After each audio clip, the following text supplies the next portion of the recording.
जय श्री कृष्ण। 23वां अध्याय। नारद जी ने राजा पृथु से कहा कि हे राजन, इसी कारण के उद्यावन में तुलसी की जड़ में भगवान विष्णु की पूजा की जाती है। तुलसी का मूल प्रदेश भगवान विष्णु को प्रसन्न करने वाला है। हे राजन, तुलसी का पौधा जिस घर में वर्तमान है वह घर तीर्थ स्वरूप है और उस घर में यम के दूत कभी नहीं आते। सब पापों का नाश करने वाला, अभिष्ट फल को देने वाला है ये। और जो मनुष्य तुलसी का पौधा लगाता है वह यमराज को नहीं देखता। भगवती नर्मदा का दर्शन, गंगा स्नान व तुलसी के पौधे का संसर्ग, ये तीनों एक पुण्यप्रद हैं। तुलसी का पौधा लगाने से, सींचने से, दर्शन करने से, तुलसी को छूने से कामिक, वाचिक, मानसिक आदि संपूर्ण पाप नष्ट हो जाते हैं। और जो प्राणी तुलसी के दल से भगवान शंकर का पूजन करते हैं वह पुनः गर्भ में नहीं आते, निसंदेह जीवन मुक्त हो जाते हैं। तुलसी के दल से पुष्कर आदि समस्त तीर्थ, गंगा आदि संपूर्ण नदियां और विष्णु प्रभृति सभी देवता निवास करते हैं। तुलसी के दल में तुलसी के साथ, यानी कि तुलसी के पास जो अपना प्राण विसर्गहीन करता है वह चाहे कितना बड़ा पापी भी क्यों ना हो, उसको यमराज नहीं देख सकते।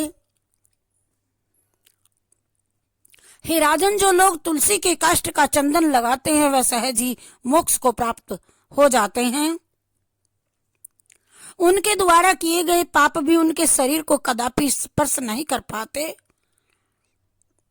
हे राजन, जहाँ तुलसी के वन की छाया हो वहां पर पितरों के निमित्त दिया हुआ दान सर्वदा के लिए अक्षय होता है। हे राजन, आंवले के वृक्ष की छाया में जो प्राणी पिंड दान करते हैं उनके पितर यदि नरक की यातना भी भोग रहे हों तो भी मुक्त हो जाते हैं। सिर, हाथ, मुंह और देह में जो आंवले को धारण करते हैं उनका विष्णु रूप जानना चाहिए। आंवले के फल और तुलसी के दलों को पानी में मिला करके जो प्राणी स्नान करते हैं उनको गंगा स्नान का फल मिलता है।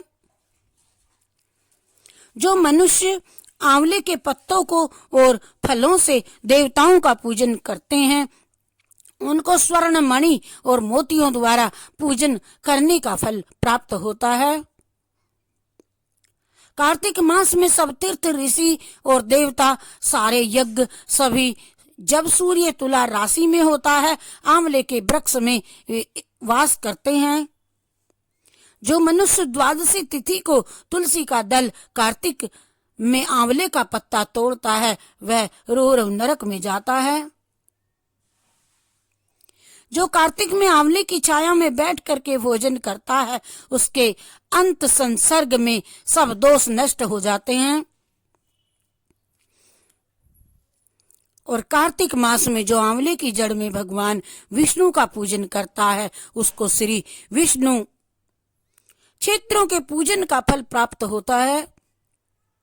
आंवले तथा तुलसी की महत्ता का वर्णन करने में ब्रह्मा जी भी असमर्थ हैं और इसलिए धात्री और तुलसी की जन्म कथा सुनने से मनुष्य अपने वंश सहित मुक्ति को प्राप्त करता है। जय श्री कृष्णा, जय राधे राधे। जय श्री कृष्णा, जय राधे राधे। हरि शरणम, हरि शरणम।